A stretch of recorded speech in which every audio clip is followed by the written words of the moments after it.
Hi friends, నేను మీ సీతామహాలక్ష్మి. ఈనాటి కథలకి స్వాగతం. ఈరోజు మనం సొట్టా పొట్టి పిట్ట అనే చందమామ కథని చెప్పుకుందాం. ఒక ముళ్ళతుప్ప చాటున ఒక పొట్టి పిట్ట ఉండేది. పొట్టి పిట్ట పుట్టిన కొద్ది రోజులకే దాని తల్లిదండ్రులు చనిపోయారు. పైగా పుట్టుకతోనే మన పొట్టి పిట్టకు ఒక కాలు సొట్ట.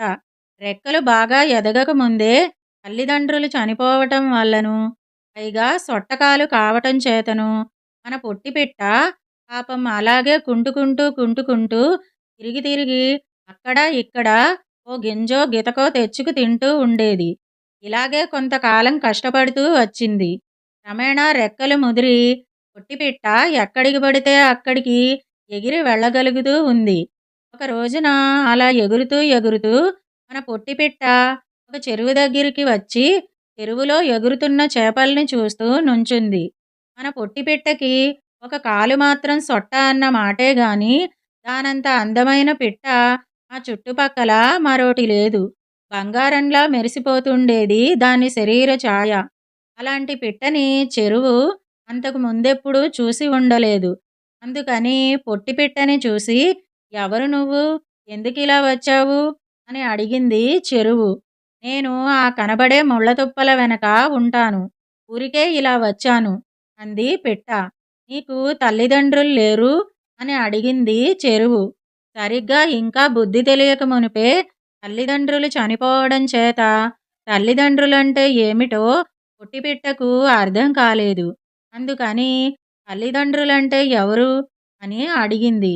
పిట్ట ఇలా అడిగేసరికి చెరువుకు నవ్వు వచ్చింది, జాలి వేసింది. అయ్యో, అదేమిటి, అంత మాత్రమైనా తెలీదా? నిన్ను కని పెంచి పెద్ద చేసినామే నీ తల్లి. నీకు మేత పెట్టి నిన్ను సదా కాపాడేవాడే నీ తండ్రి. అలాంటి వాళ్ళెవరూ నీకు లేరా అని అడిగింది చెరువు.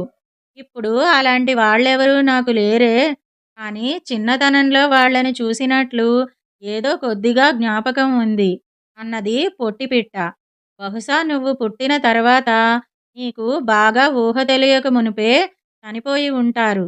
అందుకే నీకు తెలియలేదు అన్నది చెరువు. ఇది వినేసరికి మరైతే ఇంక నాకు దిక్కెవరు అని పొట్టిపిట్ట పాపం ఏడవటం మొదలెట్టింది. చెరువుకి చాలా జాలేసింది. ఎందుకలా ఏడుస్తావు? ఏడిస్తే మటుకు చనిపోయిన నీ తల్లిదండ్రులు తిరిగి బతికి వస్తారా ఏమన్నానా? కష్టాలు అందరికీ వస్తూనే ఉంటాయి.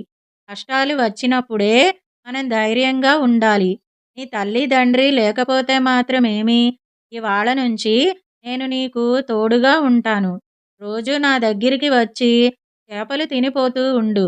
ఒకరికొకరం సాయంగా ఉంటూ ఉందాం అని ధైర్యం చెప్పింది చెరువు. చెరువు చెప్పిందంతా విన్న తర్వాత పొట్టిపిట్ట ధైర్యం తెచ్చుకుని సంతోషంగా ఎగురుకుంటూ వెళ్ళిపోయింది. ఆ రోజు మొదలు పొట్టిపిట్ట చెరువు దగ్గరికి వచ్చి కాసిని చేపలు తిని చెరువు నీళ్లల్లో తన నీడ చూసుకుని తన అందానికి తనే మురిసిపోతూ చెరువు చుట్టూతా కాసేపు పచారులు చేసి తిరిగి ఇంటికి వచ్చేసేది. ఇలా కొన్నాళ్లు గడిచినాయి. అది వర్షాకాలం. మామూలుగా పొట్టిపిట్ట ఒకరోజు పొద్దున్నే చెరువు దగ్గరికి వచ్చింది. అప్పుడు చెరువు ఇలా అంది. ఇన్నాళ్ల నుంచి నీకు ఆహారం ఇస్తూ నీకు తోడుగా ఉంటున్నాను గదా! నేను నిన్నొక్క సాయం అడుగుతాను. చేసి పెడతావా అని. అలాగే చేస్తాను. నువ్వు తప్ప నాకు మాత్రం ఇంకెవరున్నారు? ఏం సాయం కావాలో చెప్పు అన్నది పొట్టిపిట్ట. ఏమీ లేదు. నా ఆయుష్షు చాలా తక్కువ.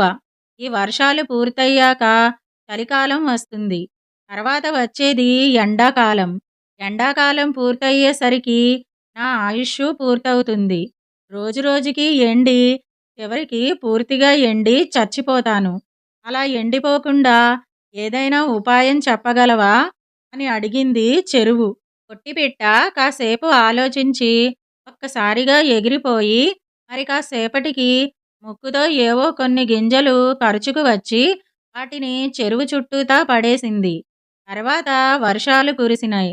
పొట్టిపిట్ట వేసిన గింజలు మొక్కలు మొలిచి రోజురోజుకు పెరగసాగినాయి. అలా పెరిగి పెరిగి ఎండాకాలం వచ్చేసరికి చెరువు చుట్టూతా పెద్ద పెద్ద చెట్లుగా తయారై చెరువు ఎండిపోకుండా నీడతో కప్పేసినాయి. ఎండాకాలం రాను వచ్చింది, పోను పోయింది. చెరువు మాత్రం ఎండిపోకుండా ఎప్పటిలాగే నీళ్లతో కళకళలాడుతూ నిండి ఉంది. చెరువు చాలా సంతోషించి పొట్టిపిట్టకు చేపలు ఆహారం ఇస్తూ ఉంది. మరో సంవత్సరం గడిచింది. అది వర్షాకాలం. వర్షాలకి పొట్టిపిట్ట గూడు కాస్త పడిపోయింది. ఎక్కడ గూడు కట్టుకున్నా నిలుస్తుందనే ఆశ లేకుండా పోయింది. అప్పుడు పొట్టిపిట్ట తనకేదైనా సాయం చెయ్యమని చెరువును కోరింది.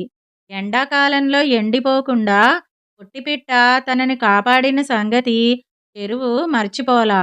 అందుకని వెంటనే తన గట్టునే ఉన్న బండల సందున ఓ చక్కటి చోటు చూపించింది. పొట్టిపిట్ట సంతోషించి అందులో ఉంటూ వచ్చింది. ఇలా పొట్టిపిట్ట, చెరువు ఎంతో స్నేహంగా ఉంటూ వచ్చాయి. ఇదండి సొట్ట పొట్టి పిట్ట అనే చందమామ కథ. ఇప్పుడు మరో కథని కూడా మనం చెప్పుకుందాం. లొట్టిపిట్ట పొట్టిమెడ అనే చందమామ కథని చెప్పుకుందాం. మనం ఉంటున్న ఈ ప్రపంచాన్ని దేవుడు సృష్టించినప్పుడు జంతువుల్లోనూ పక్షుల్లోనూ కొన్నింటికి అసంతృప్తి కలిగింది. కొంగమెడ మొదట చిన్నదిగా ఉండటం, పొడుగు మెడ కావాలని అది కోరుకునేసరికి దాన్ని బ్రహ్మ మరమ్మత్తు చేయటం ఆ కథ లోగడ చెప్పుకున్నాం. అలానే లొట్టిపిట్టకు మొదట్లో దేవుడు పొడుగు కాళ్ళు పొట్టి మెడ పెట్టాడు. అందుచేత అది మేత మేయడానికి నీళ్లు తాగడానికి చాలా కష్టపడుతుండేది.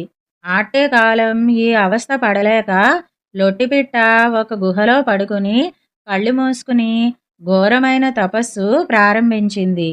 చివరకు ఒక రోజున దేవుడు ప్రత్యక్షమై, ఓ లొట్టిపిట్ట, నీ తపస్సుకు మెచ్చాను, ఏం కావాలో కోరుకో అనేసరికి అది దేవునికి సాష్టాంగపడి, దేవాదిదేవా, నాకు ఏమి కావాలో నీకు తెలియదా? అయినా కోరుకోమన్నావు గనుక మనసు విప్పి కోరుకుంటున్నాను. నా శరీరంలో అవయవాలన్నీ చక్కగా అమర్చావు. కానీ కాలికి తగిన పొడవు మెడకు లేకపోవటం వల్ల చాలా చిక్కుగా ఉంటున్నది. అందుచేత పొడవైన కంఠం అనుగ్రహించి పుణ్యం కట్టుకోవలసింది అని కోరింది. సరే, నీ కంఠం 1 యోజనం పొడవు విస్తరించుగాక అంటూ దీవించి బ్రహ్మ అంతర్ధానమైనాడు. బ్రహ్మ వరం ఇవ్వగానే గుహలో పడుకుని ఉన్న ఆ లొట్టిపిట్ట మెడ యోజనం దూరంలో ఉండే ఒక మహారణ్యం వరకు పెరిగిపోయి అక్కడ ఆగింది. ఇప్పుడు లొట్టిపిట్ట గుహలో నుంచే మెడచాచి యోజనం దూరంలో చుట్టుపక్కల ఉండే రకరకాల చెట్ల పళ్ళు, మహానదులలో ప్రవహించే తియ్యటి నీరు ఆరగించి హాయిగా ఉంటూ ఉంది. అది తన తిండి తిని తన గొడవ చూసుకుంటూ ఉంటే బాగానే ఉండిపోను. కానీ బ్రహ్మ ఇచ్చిన వరం వల్ల క్రమంగా లొట్టిపిట్టకు గర్వం ఎక్కువైపోయి దుండగాలు చేయనారంభించింది. సింహం నిద్రపోతూ ఉంటే దాని జూలు పట్టుకొని ఊపటం, ఆడపులి తన పిల్లలకు పాలిస్తూ ఉంటే పులి పిల్లలను నోటితో కరిచి ఎక్కడికో విసిరేయటం, ఇలా ఆ ప్రదేశం అంతా గగ్గోలు పరచి చిందరవందర చేసేసేది.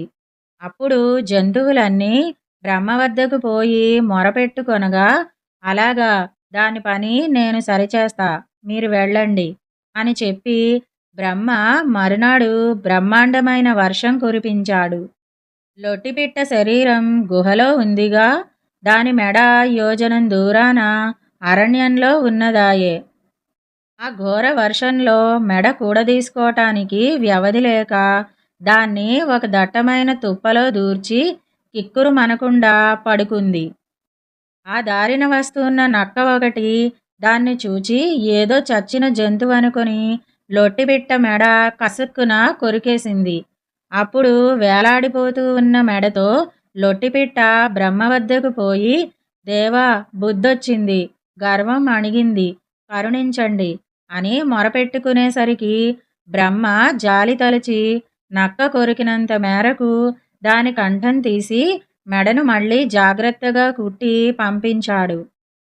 అప్పటి నుంచి లొట్టిపిట్ట మెడ ఆట్టే పొడుగు కాకుండా పొట్టి కాకుండా ఈనాడు మనం చూస్తూ ఉన్న ఆకృతిలో అమరింది. ఎవరిని ఏ విధంగా చూడాలో సర్వజ్ఞుడైన ఆ సృష్టికర్తకే తెలుసు. కనుక అది కావాలి, ఇది కావాలి అని మనకు మనం కోరడంలో అర్థం లేదు. ఇదండి లొట్టిపిట్ట, పొట్టిమెడ అనే చందమామ కథ. ఈ 2 కథలు గనక మీకు నచ్చినట్టయితే లైక్, షేర్, కామెంట్ చేయండి.